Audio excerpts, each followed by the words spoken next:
I'm Jeff Pope. I'm a writer-producer. I started as a journalist on a local newspaper, so I would say my process is the same, which is finding out about a story, researching it, digging it up from all sorts of different angles, and then assembling a story, a line through that, with a beginning, a middle and an end. It's obviously much more sophisticated what I do now, but in essence it's the same thing. I think the reason why I go after so much true stories, things that have happened, is because I hate feeling familiar if I'm watching a film or a drama. And I think the deeper you go into events that have actually happened, the more that you dig into them, the more unique the story, because we're all different.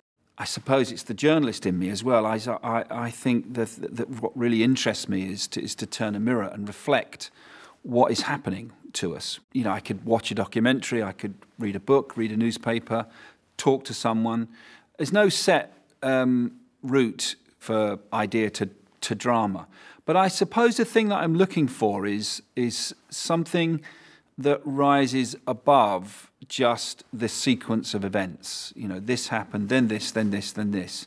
Okay, but what is it saying? What's bigger than that? How is it something that you can reduce really to almost one sentence? That's really what drama's about, isn't it? It's about taking something very complex and reducing it to almost one line, like she loved him too much, or he would never be free, or, you know, I don't know, I'm just making them up, but you see what I mean. What makes it greater than the sum of its parts? The pro to working on a story that's happened, a factual drama, is that your work, it's there, it's happened. So, you know, your story exists. The downside of it is that there's a number of things that could stop you getting to it. You know, that might be reluctance of those involved to talk to you. It might be libel. You know, it might be that legally you can't tell the story. You can't hide behind, but that's what actually happened. I never do that. So I always set myself the task of making it work as any other drama. If you get that right, then what you've got at the end of it is, wow, that was a great story, and wow, that actually happened. And that has always thrilled me, you know, right from when I was a little kid and I watched The Great Escape. My process is about trying to be as accurate as I possibly can be, and as truthful, but fair. Fair is perhaps a better word, because inevitably you're condensing. If we're talking about something that's gone on over a couple of years, and you're looking at how, I don't know, maybe there's been a murder and that's affected a family, and you're going to be trying to pick moments that illustrate the bigger story. You're not going to be showing this, you're not going to be showing that, you're going to be showing that. And you've got to be very clear as to what your reason is, why that bit and why not that bit, and so on and so forth. So overarching everything, it's about being fair. It's about, you know, that even if you have condensed something, that's still the essence of what happened. The template that we use is still the thing that I've always followed, which is to start in the centre and build out. I did a drama series called Little Boy Blue about the murder of a young boy in Liverpool. So the key people to start with there were the police officer who was the detective in charge of the investigation, a guy called Dave Kelly, and the parents of the young boy that had been murdered. One of the early questions that you have to ask yourself really is why? Why are you doing this? And the answer can't just be, it will be entertaining and it will fill a couple of hours of the schedule. And so with that story, I realised that it was a story about a city, which was Liverpool, and how this really had affected everyone in that city in one way or another. But also, when you brought it to the family that had lost Reese, it was a study in grief. Mel and Steve grieved very differently, and that underpinned the telling of their story, how that was dramatised. Then there was Dave Kelly, the police officer, and his story was that he'd ruffled a few feathers, and it came back to bite him at the end of it.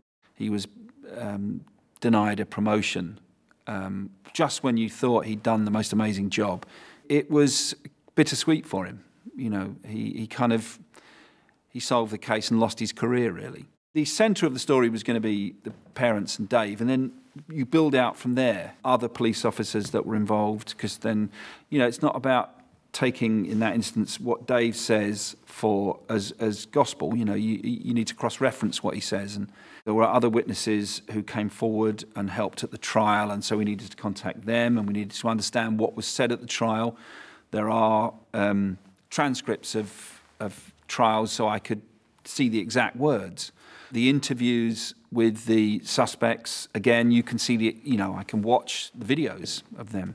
But really, it's about starting from those strong foundations and building out. And then, having assembled all the material, the process is about finding your way through it. What are you trying to say, which is over and above just the collection of events?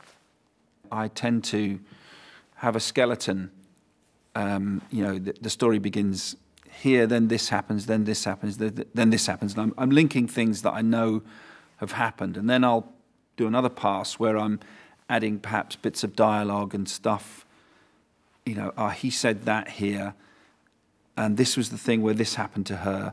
And I'm starting to flesh it so that when the time comes to actually write it, I know where I'm going. It's not the blank page. It can be very difficult trying to talk about some of the most painful things in someone's life. And obviously, you need to approach it with great sensitivity and empathy.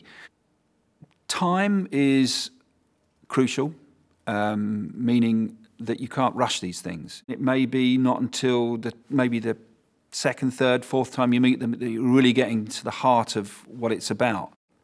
And the truth is the thing that does set you free.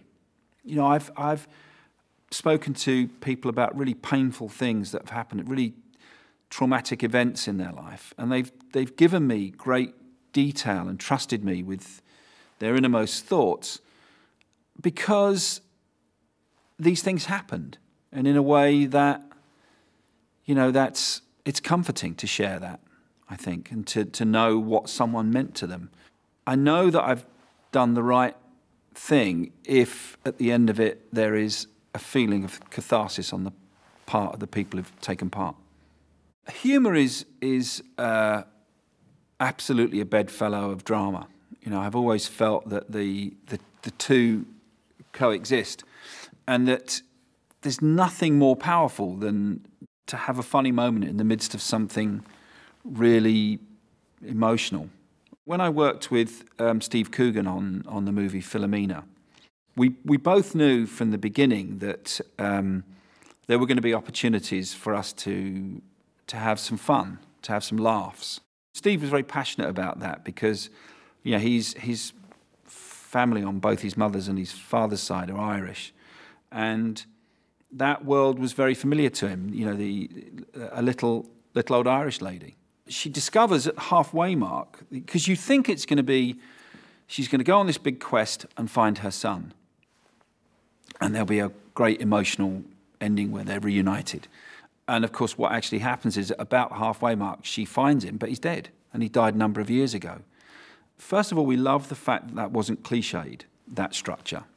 And we always thought that we were building to a really even stronger ending for me, which was that the devastating discovery at the end that all the time that she'd been looking for him, she discovers that he was looking for her, and that there were those that had kept them apart. So that was an object lesson in going with what really happened, not trying to impose your own structure on it. Looking back, obviously there are big highlights for my career thus far. Philomena would obviously be one of them, Stan and Ollie. One project that I was most proud of, I'm proud of all of them, but the one I was most proud of was Mrs. Biggs, which was the story of Charmian Biggs, the wife of the great train robber Ronnie Biggs. The fact that I really, really pushed, and that we did it from her point of view, and just spending time with Charmian, who has passed away now, sadly. She was such an inspiring woman, and it was the most amazing, sprawling, epic story. And I was just very lucky that that Daniel Mays and Sheridan Smith playing Charmian took on those roles so brilliantly. And you have in your mind's eye what you hope something will be, and that was so close, and it was exactly what I hoped it would be and more. Every writer, when they're writing a scene, are in that moment, and they're, you know, the words, the emotions, you're trying to feel them, and I don't shy away from that, really. I think it's part of the process. I think you need to feel things in order to accurately reflect them. The end of the process is just you're relieved that you can step out of it. I suppose, really, like any storyteller, you're